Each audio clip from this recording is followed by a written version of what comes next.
बिस्मिल्लाहिर्रहमानिर्रहीम। मुर्दे को ख्वाब में देखने का अमल। एक औरत हज़रत हसन बसरी रहमतुल्लाह अलैह के पास आई और अर्ज किया कि मेरी लड़की का इंतकाल हो गया, मेरी ये तमन्ना है कि मैं उसको ख्वाब में देखूं। हज़रत हसन बसरी रहमतुल्लाह अलैह ने फरमाया कि ईशा की नमाज पढ़कर 4 रकात नफल नमाज पढ़ और हर रकात में अल्हम्दु शरीफ के बाद अल्हाकुमुत तकासुर पढ़ और उसके बाद लेट जा और सोने तक नबी करीम सल्लल्लाहु अलैहि वसल्लम पर दुरूद पढ़ती रहे। उसने ऐसा ही किया। उसने लड़की को ख्वाब में देखा कि निहायत ही सख्त अजाब में है, तारकोल का लिबास उस पर है, दोनों हाथ उसके जकड़े हुए हैं और उसके पांव आग की जंजीरों में बंधे हुए हैं। मैं सुबह को उठकर फिर हज़रत हसन बसरी रहमतुल्लाह अलैह के पास गई। हज़रत हसन बसरी रहमतुल्लाह अलैह ने फरमाया कि उसकी तरफ से सदका कर, शायद अल्लाह जल्ल शानहू उसकी वजह से तेरी लड़की को माफ फरमा दे।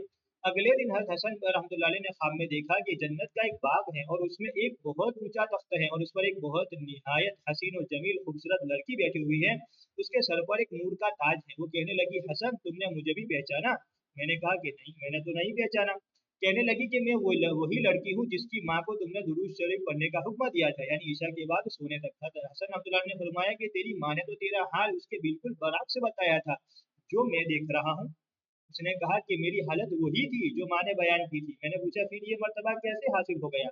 उसने कहा कि हम 70,000 आदमी इसी अजाब में मुब्तला थे जो मेरी माँ ने आपसे बयान किया। 16 में से एक बुजुर्ग का गुजर हमारे कब्रिस्तान पर हुआ। उन्होंने एक दफा दुरूद शरीफ पढ़कर उसका सवाब हम सबको पहुंचा दिया।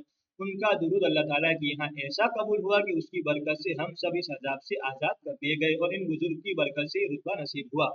रौजुल फाइक में इसी नौ का एक दूसरा किस्सा लिखा है कि एक औरत थी, उसका लड़का बहुत ही गुनहगार था। उसकी माँ उसको बार बार नसीहत करती मगर वो बिल्कुल नहीं मानता था।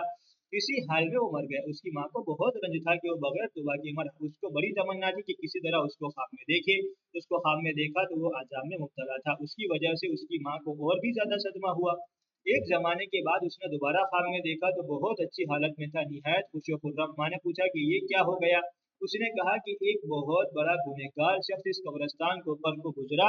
कब्रों को देखकर उसको कुछ इबरत हुई। वो अपनी हालत पर रोने लगा और सच्चे दिल से तौबा की और कुछ कुरान शरीफ और 20 मरतबा दुरूद शरीफ पढ़कर इस कब्रिस्तान वालों को बख्शा जिसमें मैं था।